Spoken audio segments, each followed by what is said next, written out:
লায়লা মামুনের দিন শেষ। বাবা হিরো আলম আর হিরো আলমের বউয়ের বাংলাদেশ। এখন আমরা কোথায় যাব? আমরা কি ইন্ডিয়া চলে যাব? কি করব? আসলে আমাদের লজ্জা নাই নাকি তাদের লজ্জা নাই? কার লজ্জা নাই যে এটাই আমি বুঝতেছি না। তার কি শুরু করছে দেশটার মধ্যে? অনলাইন ফেসবুক ইউটিউবে ঢুকলে শুধু তাদের ভিডিও। হ্যাঁ, গোপন জিনিস কিভাবে অনলাইনে চলে আসে?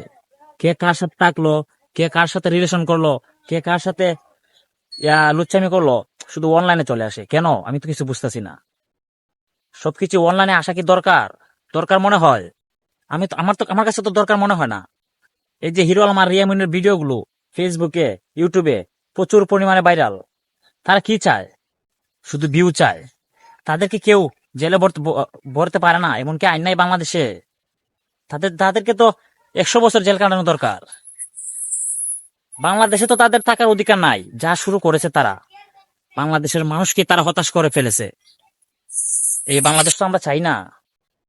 যে তারা কার সাথে রিলেশন করলো কার সাথে রাত কাটালো, এগুলা ভিডিও তারা অনলাইনে ছেড়ে দেয়।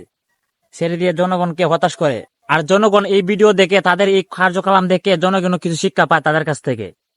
তখনই বাংলাদেশ অন্য লেভেলে চলে যায়। দেশের মানুষ তাদের ভিডিও দেখে অন্য জগতে চলে যায়। এটা সবার বুঝতে হবে। সবাই এর বিরুদ্ধে প্রতিবাদ করতে হবে। সবাইকে ধন্যবাদ।